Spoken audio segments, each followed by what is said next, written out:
guest. I hope you all have your coffee and you're ready for a great conversation because we're going to have one. As you know, this is our Saturday morning conversation. I get to ask questions as a book publisher now in our 10th year. Cannot believe how the time has flown by. But as 10 years in book publishing, we get to ask questions and interview book authors and ask us questions that maybe we are only privy about in terms of what we've done and how we've worked with authors and what we know they've had to go through to become published. So I'm going to read you a little bit about our guest, put back my glasses here. And so I want to, you're going to love this, love this. And also welcome to the chat and to the stream. I just put a link that you can click if you want to join us on stage. You want to ask some questions to our guest author, but let me tell you a little bit about him and I'm going to bring him on board. He's coming from the West Coast, so he's a little bit maybe tired. We'll see if he's had his caffeine as well. So how fun is this? Listen to what I have to say here. He is a very private, reclusive person. He was last known to be raising alpacas in Uruguay. He's a man of naturally mean talents and is pained in disposition of that. His relatives deny any resemblance, and he has little time left to spare. Okay, kidding, joke. That's actually about the main character in his book, which we're going to talk about. But I want to tell you his real. I just thought that would be fun, and we'll see. Let me go ahead and say a little bit about our guest, and let me bring that up. I want to read the correct one. Our guest is Fernando Alessandri. He has a PhD as a clinical psychologist. Wait until you hear his vast background, but he's got an MFA in film and television production from the University of Southern California. And most recently, he's worked as a maximum security in a maximum security California prison. No, he wasn't an inmate.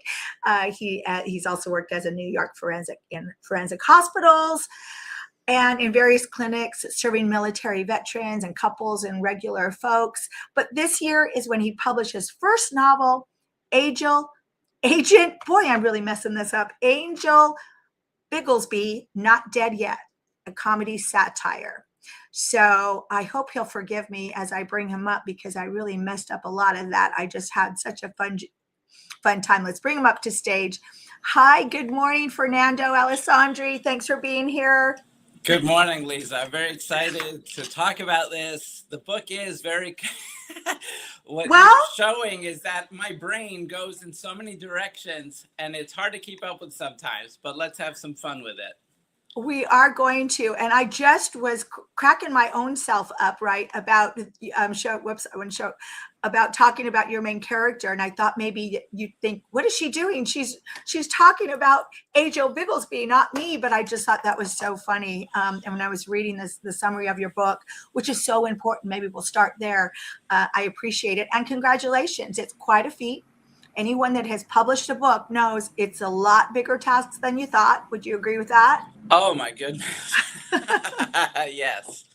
Right? Yes. So congratulations. I say it's like a marathon, completing a full marathon, and I did complete one of them because the percentages are very similar in terms of the people that say they're going to write a book, start to write a book, end up finishing the book, and then becoming published. It's very similar percentage to those people that run a full marathon. So congrats. Mm-hmm.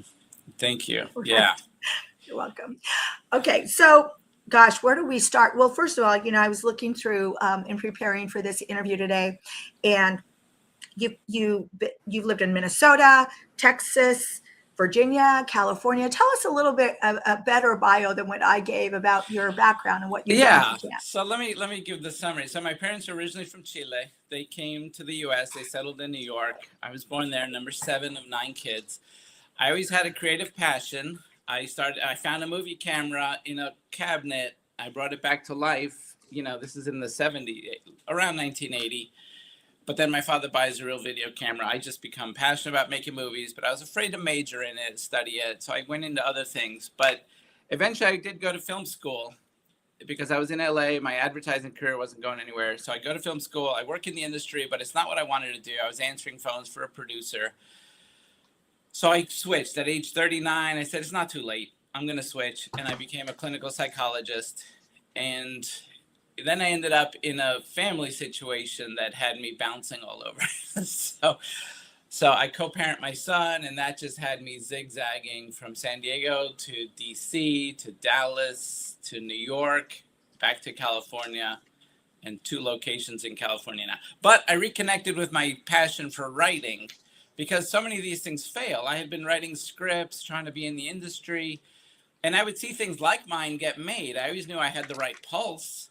I would have a slavery script, and you can't compete with Spielberg. He's putting one out, or these, So in 23, when I was back in California, I heard a podcast with a playwright. She answered my email. She became a mentor. Say, I'll read your stuff. And that was the spark I needed to start writing again, because I had thought, oh, are you serious? You're going to start another one? These things all end up in the trash. And I'm sure a lot of your listeners have that. Like, oh, it's so discouraging. But that little spark was enough. And then I looked around for past projects and said, this is the one. Let me focus on this and take it to the finish line. And honestly, it was a script first. And then I said, you know what? Hollywood's going to, even if they buy it, they're going to change the parts I love. So let me protect it as a book. And then I had so much fun spending that time with the characters and not worrying about pacing the way you have to with a script. Like, just flesh it out. Who is this character? What's going on here? And then just so much humor. And then it went from there. Yeah. Well, let's talk about that for sure. The parody and the sarcasm and the humor and that. And I'm not necessarily, spoiler alert here, I'm not necessarily a fiction fan. However, we do have some fiction authors, and I'm a fan of their books, and so I'm getting more and more into fiction. So I do have to say I haven't read it, but I'm going to read it just because based on the blurbs that I've read about it, and also your sense of humor and background, I'm excited to read this. So what I wanted to kind of stay on for a moment is I really love that you said, what sort of was that, the catalyst was someone saying, look, I'll read it. Right. It was that one person, that you didn't know in your life until that time, right, that said, I'll read it. And then that took you forward. And what struck me about that is, so many times there's so much criticism and negativeness and judgment stuff and bias and that we hear, that we take in, and it charts our course. Well, so how come we can't just listen to the one positive, person in our life, because that can change everything. So I love that encouragement that you shared, and it really shaped what you did, how you moved forward. But let's also talk about, you're so creative. Like, obviously, a person that writes fiction has a whole different type of brain, I always say, than a nonfiction writer. I mean, talk about just that part in you that is very much creative, that, lets you lend yourself to writing screenplays and fiction and books. So I think I hear things differently than other people. And a lot of, I think, authors say this. They don't create. They just write down what they hear. Like, even in how they pronounce things, I will sometimes hear a funny take and laugh. And people look at me like, what's your, but it's because I heard a twist. Now, I did try stand-up comedy in 2019, when I was in San Diego. I finally dipped my toe into that because I had been writing jokes for a long time, and I kind of felt like I had a dilemma of what exactly is my medium. Like, I know I'm a good writer. I was good at advertising copy. I love taking big and shrinking and pulling out essential messages. But I was like, well, I guess I'm not going to make it as a screenwriter. I don't know. But that creativity has just been there for a very long time. That just hears a spin or thinks something's funny or ironic or is calling out the elephant in the room. Like in this book, I make fun so much of organizations, of so much stupidity we see in our culture. In my field, I'm already ahead of the stuff we're going to be criticizing in the future. So I'm already poking fun at it. Sometimes I joke that we should have a suicide hotline that isn't these nice, sweet social workers. It should be like a New York comedian saying, okay, what's your problem? Instead of, no, you're going to hurt yourself. Like, please don't. Like, well, with your background, there's a psychology behind it. So that makes sense that you would say that. There's all this assumption that this is the way it has to be done. And I'm always poking my finger in that. there was a phrase I learned in psychology, which was, what is the evidence? Because people make really good arguments, but at the end of the day, you got to test stuff. And I love that concept. Like, because I ended up really pushing with my own work on trauma. People were saying, oh, trauma takes years. And I'm like, oh, so we're going to ignore all these people just because they're only in the hospital for a week? You're just going to ignore what's bringing them here? There have to be shorter ways. And so I love that. I love poking the bear. I love finding quicker, faster, funner ways to do things. And that creativity is just always coming up. So let's go and I really want you to dig into your book. And of course, the first question that came to my mind when I was researching was, is this a series? Is Agent Bigglesby is not done in one and done, is he? It probably will be a series. Readers, I hope so. I always pictured it as a movie. Readers are saying this should be a TV show. Yeah. I can see that because I have a pretty big cast. There are a lot of characters. And so, you know, the movie people always say, oh, you got to condense. You got to just have 5 characters. And I love the idea of more of a bigger ensemble cast of all these people bumping into each other and just the funny, like it's the humor of a character from the 1950s, right? All the spy stuff from the 50s and 60s in the 2020s, just crashing with the HR department, just crashing with modern sensibilities, being told he's old and demented and senile. So many people now, like we're an aging population. We're not ready to be discarded. People still have value. Even when they make mistakes, they still have value. A big theme in the book is that a broken clock is still right twice a day. Don't dismiss this guy yet. And I wanted to tap into the humor that we see in the political landscape. We all have relatives that don't vote like we do. I try to capture all that with this 1950s inappropriate guy. Also the racial issues, like I have a lot of racial humor, like just stop already. Why are we creating such a sensitive, delicate age? That is not what we need to get through things. We need to be more robust. Let's start poking fun at things and not take it all so seriously. 1,000%. Can't even tell you how many times I say, not only to myself, but even out loud, don't be offended. And even the Bible says, do not be offended. Like you said, why are we so sensitive? And that, put it in context, right? I love the not a New York Times bestseller. It's so fun that you put that on the cover. I just put it in the chat there. But, we have many authors that will come to us and say, we ask them the first question in engagement is, what is your end goal, right? What is the promotion that you want? Where do you want this book to take you? And there are some that say, I want to be a Wall Street Journal bestselling author, USA bestselling author, New York Times bestselling author, and such. So why did you decide to put that on the cover? What was your thought in that? So let me mention one thing, is a lot of my humor is designed to make you take a second look and to enjoy it the second and third time and say, oh, I missed that the first time. So what it actually says is not a New York Timed with a D. Timed. I don't have the big PR machine. We get fooled into thinking that a Britney Spears or a Taylor Swift just comes up out of nowhere. And it's like, there's a whole machine picking who the next star is. There's a whole machine, and I'm not in that machine. I've never had access to that machine. I don't have legacy. I didn't have the Hollywood connections. I'm just a little guy out here putting stuff out that hopefully gets discovered. I would love it to be a bestseller, but there I'm just kind of making fun of the industry itself. Fun. That there's no PR machine here. It's just use your own, because the other thing is I'm saying is stop waiting for other people to decide what's worth a look. You decide. Here's the cover. You tell me if that's interesting or not. Don't wait for someone else to give you the approval. Stop living like that. Stop basing your interest based on everybody pointing, saying, go see the Mona Lisa. I hate the Mona Lisa. The Mona Lisa's terrible. Like, stop telling me that's the one to look at. There's so much more. Well, thank you for bringing up a couple of things. That's super fun again. So even in your creative way, in your own unique way of becoming a published author, you do have 2 book covers. It's the same book cover, or it's the same book. It's the same manuscript inside, word for word, right? But 2 different covers.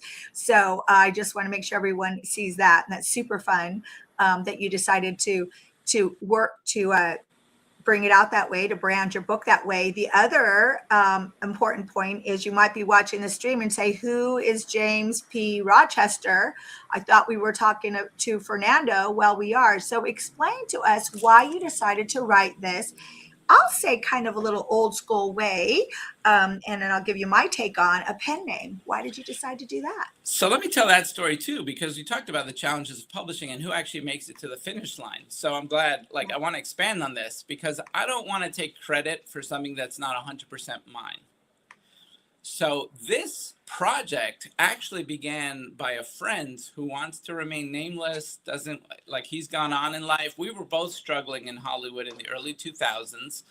And I thought he had a great concept and it never went anywhere. And it had the power that 25 years later, when I start writing again, I'm like, hey, did you ever do anything with this? I saw it as the low-hanging fruit. If I'm going to dive back into a project, let me just do the one that seems kind of the easy. I thought it was going to take 3 months and be on the market.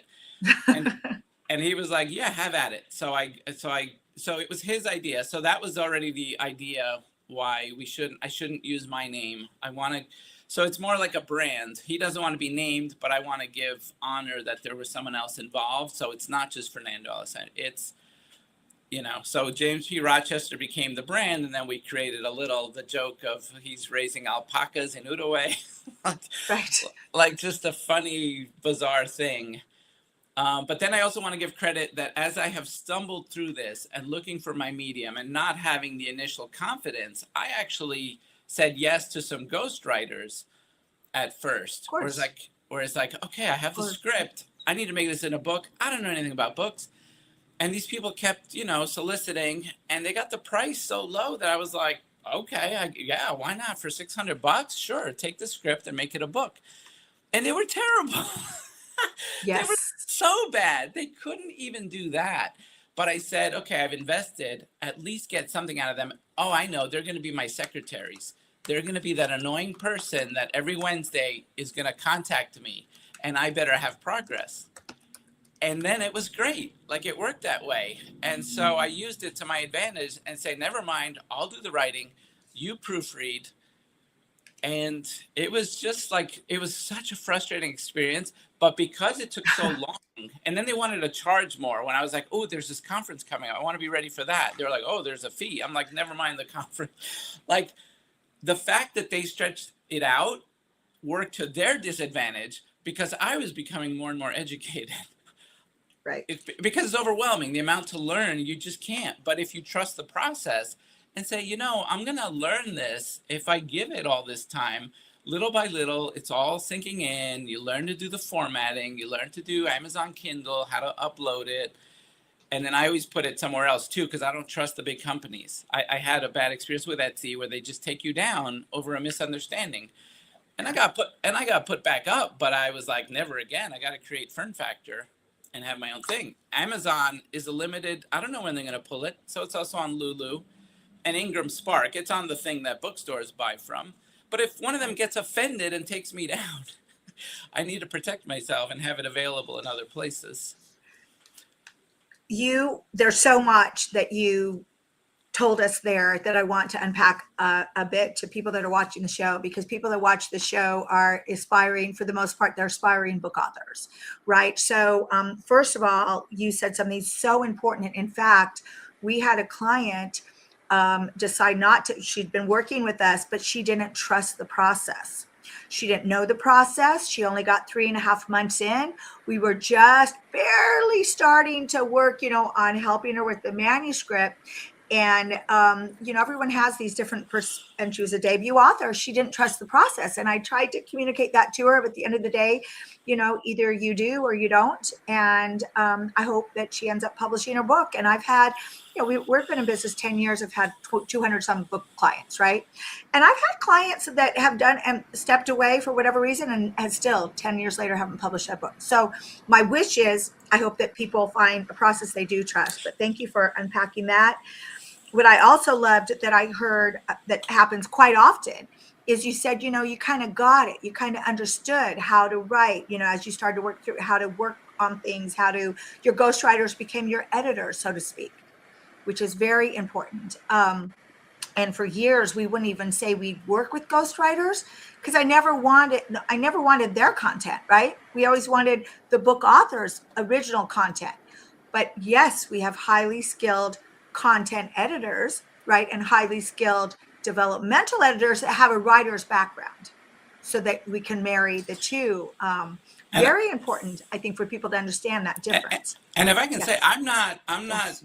being negative. I don't mean to discourage people and say just do it all yourself, because that's crazy. Because this You did happens. it No, because this happens with the in team. this happens in therapy where people say I don't trust therapists because I had a bad experience. So what? I've been ripped off by a mechanic. I'm still gonna Yeah. try to find a good mechanic. Right. So I've slowed myself down too. I just couldn't justify it financially because you get what you pay for. So I don't want to discourage people if they have the resource can work with a certain system that promotes them sooner, faster, Right. better. I'm all for that, but I know that for me it was just super important to be the turtle and to say it's okay to take longer. I don't know, something about that. That I'm not the Well, hare, I'm not the rabbit that's going to zip ahead, and that's okay. well, and I say this quite often. I think I just even said it yesterday. There is no one right publisher, for everyone. I mean, and there's the marketplace is so abundant with different types of publishers, different types of editors, different types of platforms, like you spoke to, Etsy and Ingram and Amazon and all of that. And we live and breathe it, too. And it's always changing and evolving, just like digital marketing, right? So, you find something great, and then the next thing for instance, for us, a printer that does hardcover books, and now they're out of business. So great. Big surprise. We've got to search some more. But Yeah. I think that what I want to dig in, because we're getting close to the end here. But tell us the high strokes of, if I said, what is your book about? Just share about the book, and I'm going to put up the link to make sure people can read it as well. Can buy Okay, it. so the external is just an aged super spy is forced to retire. They send him from his country to a New York a nursing home in the U.S. in rural Ohio. And they change his name. They have a fake funeral. The world is supposed to think he's dead. The other people at the nursing home don't believe his stories. He can't shut up. So he's always like, oh, and then I saved the world this way. And then I saved the world that way. They think he's just a senile old guy.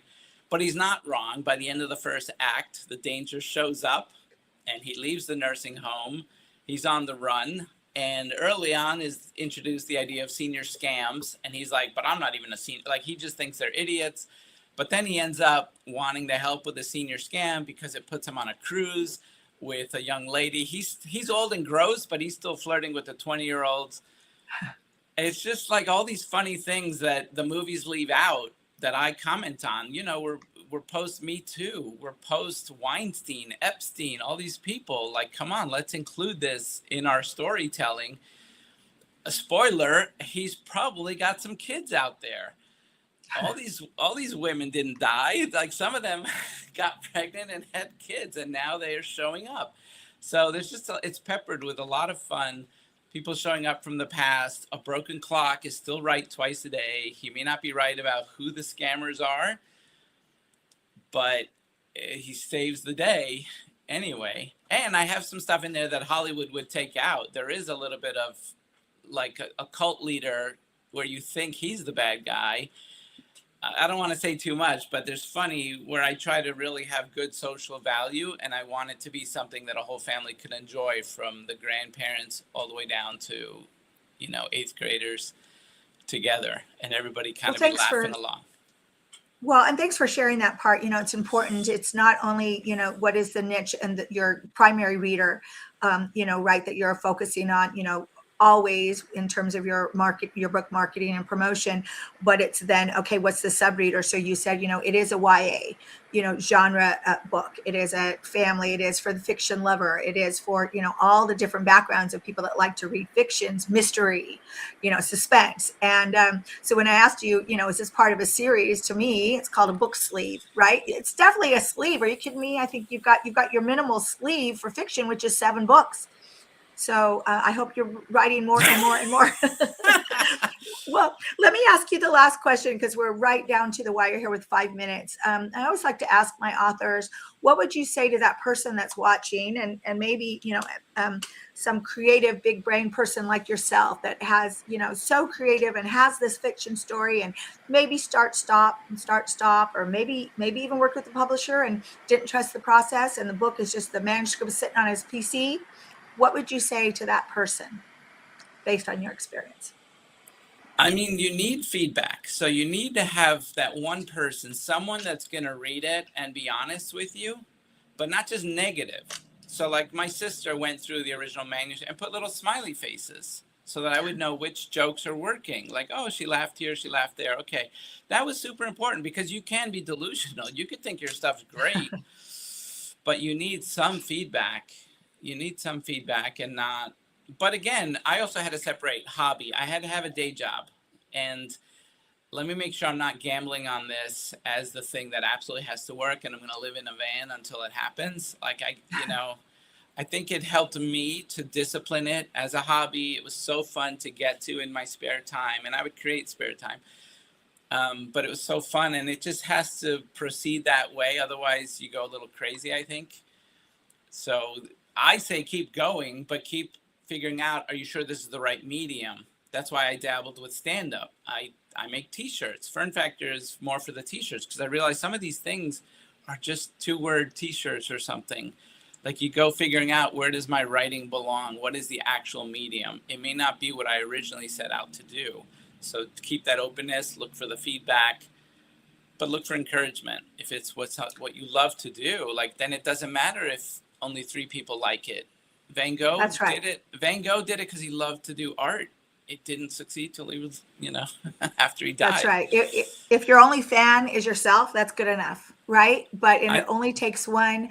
I love that. Fernando, Alessandri, the real guy, not the pen name, not the agent Bigglesby. Sorry, again, not enough caffeine for me this morning. But thank you for joining us, and it's a fantastic word of advice. Get feedback, bring others into it, and take the good and the bad, but focus on the good, for goodness sakes. Focus on the good, and if that's only you, knowing that you have a rock star book, publish, right?